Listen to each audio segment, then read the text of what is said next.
Welcome back to this channel, and in today's video we are going to be reviewing these beautiful travel brush sets by Dr. George Kremer. It's the Travel Brush Masterclass S series, and we're going to be taking a look in a very similar way to my previous video on another set of Kremer brushes that we did last week. We're going to put these brushes through rigorous testing and see what we think about them. These are all travel brushes, so they come like this, and I'm always nervous when I'm putting this brush on. It has the name of the brand, which is obviously Dr. George Kremer. This is the Kremer pigment that you are all familiar with. Its product name is written here, but the series is called Travel Brush Masterclass S, and it is 100% synthetic brush range. It is supposed to be a Klinsky dupe synthetics. I just think this is so beautiful as it is. It kind of reminds me of very expensive old cigar case, like the ones where you carry just one, and your brush is nice and secure in there, and then you can just put the outer casing on the back and it creates a very nice length brush. Let's show you a size 10 Prolene Pro Art brush, which is my go-to brush. About that much. Oh, I'm out the camera.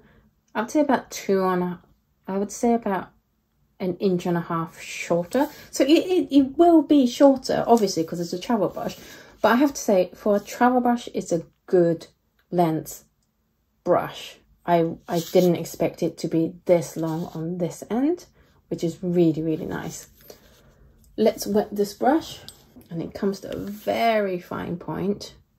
And this brush, I'm going to tell you in advance of showing you guys the test, is wonderful, wonderful for getting nice thin straight lines, and you have full control because it's a synthetic with a magnificent point, may I just say. It's a beautiful point. And that goes the same for the other sizes. We have the size 8 here to review, and then we have the size 6 in the middle, and then we got the size 4 as well. Here is the first one, and this is the size 8, the biggest one I got from the range. The size 4, 6 and 8, I'm sorry, I was just looking at it going, this is just such a beautiful looking brush. You've got the shiny metal on the ferrule, and then you've got the shiny metal on here, and you've just got this tiny bit of dark wood showing through, and it's so classy, so beautiful. And everything is just finished off really nicely. And I always worry with travel brushes that if they're so airtight, then isn't the brush going to get moldy? If you look here, I don't know if you can see. Let me see if I can show you on this camera. There is an air hole at the bottom. You see that? So your brush has some breathing room to dry properly, which is really well thought out. It's just beautiful, beautiful brush. Look at it. So this is the test sheet. This is for the size 8, which is the biggest brush that I have. This one is €10.59 in the EU site, and then $19 in the US site. I'll put links down below for where you can get these brushes, so you don't have to wade through the whole website. It is 23 millimeters in length. So this is the size 8 of the travel brush, and then this is the size 8 of a Prolene Pro Plus brush, and it's pretty comparable. I would say this is just a tiny bit longer and a tiny bit wider, but you can buy these assuming that they're standard normal round brush sizes. And the whole range has just the 4, 6 and 8, which I think is great because those, you don't want too many brushes when you're in your travel painting kit, and 4, 6 and 8 I think is a good range to have. It did lose 2 hairs, if that is a concern to you. I will always note down how many hairs it's lost. Strangely, it's a lot softer than the other 2 brush sizes. This 4 and the 6 is a lot firmer than the size 6. than the size 8 brush. In terms of water capacity, for a size 8 brush, it's pretty decent, especially for a synthetic brush. And as much as you do not want to paint big paintings or do big washes with this brush, it's going to be fine in your sketchbook. When you're out there in your sketchbook, you're never going to struggle with the water capacity of this brush because it's fine for what it's designed to do. In terms of release, it's pretty even. I do expect some differences, so that's okay. But you see right at the ends here, it's very feathery, which is not ideal. You want it to be consistently like here, where it's nice and neat. But again, this is quite a large area to cover for a travel brush.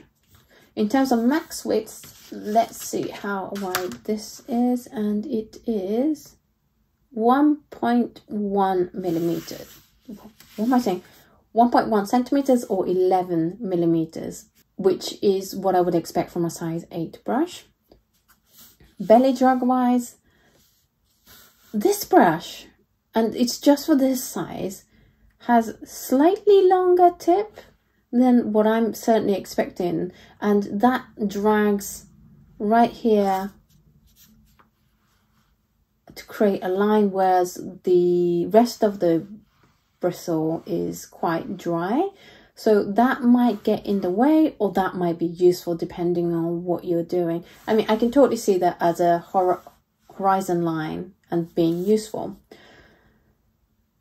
This brush, compared to the other two, has a little less control, but you can still get very, very fine lines. Really good point on this brush. The leaf shape, really fine point here.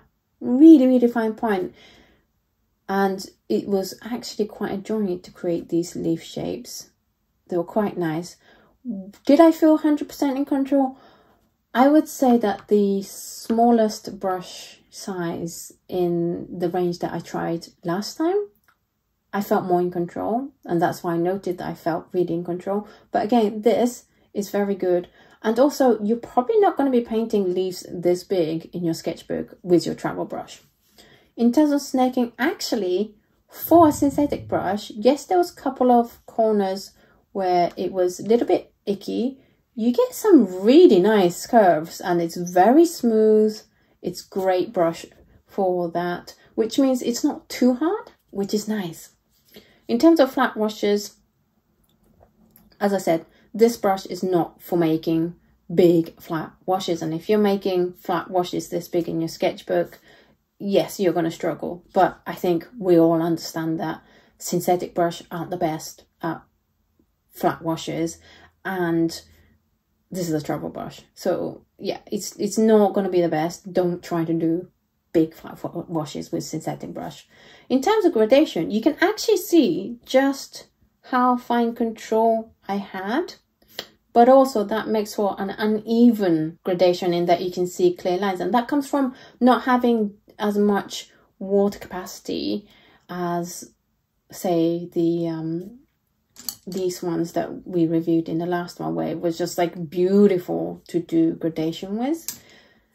But also, this is quite a large area. Again, if you're going for a travel brush, you've probably got a little pocket sketchbook, and for that you will be able to create better gradation in a smaller area. But again, don't try to do gradation in a big area with this brush.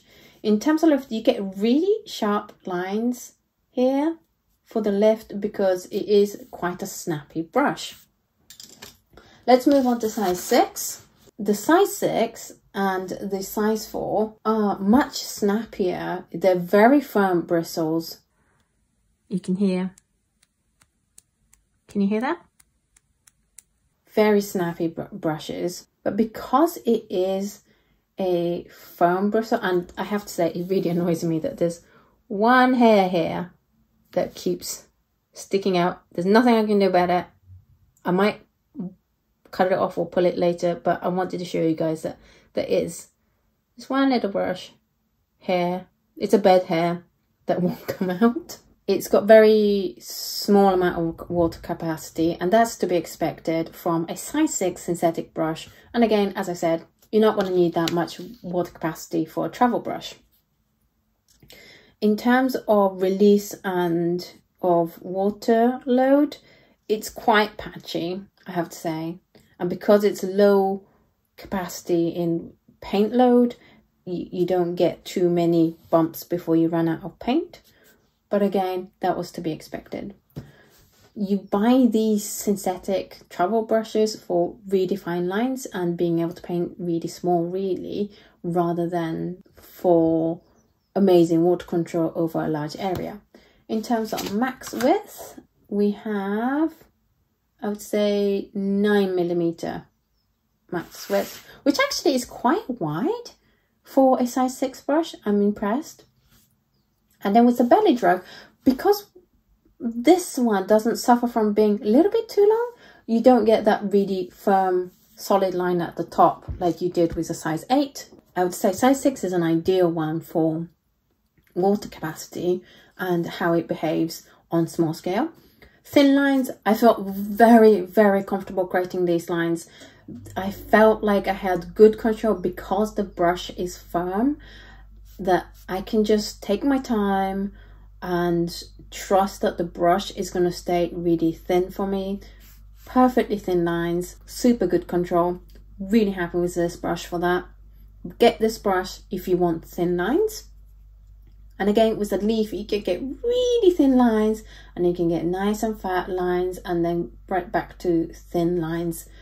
I think these are beautiful leaf shapes. In terms of curves, you get a little bit of dodgy corners here, but for a synthetic firm brush, actually, you then get very soft, good turns, good hairpin curves around, which means you're going to get really nice control without having to fight the brush. Sometimes with really firm brush, like over firm brush, you end up fighting the brush and the brush goes, no, I don't want to go around that curve. You don't get that with this for a surprisingly firm brush.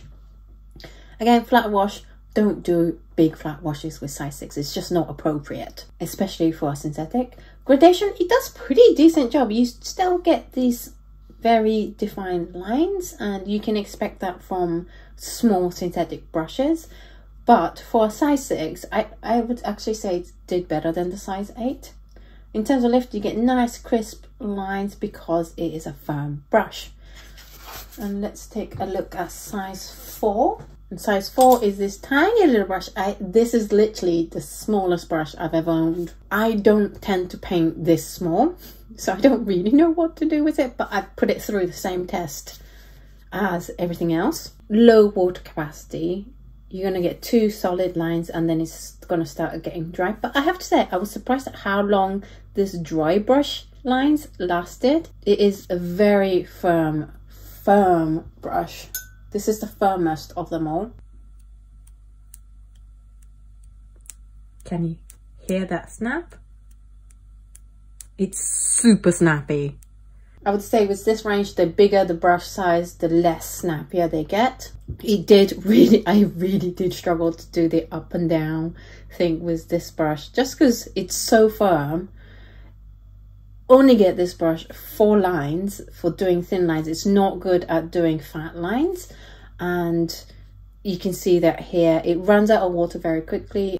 Get this only for thin lines and if you have really small sketchbooks, because anything else you're going to struggle with. Max width is 6mm, so that's 3mm less than the size 6 one, which, to be fair, for a brush this thin, that's not bad. And you get a nice belly drag. I'm not sure how useful the belly drag is. I might take this belly drag out.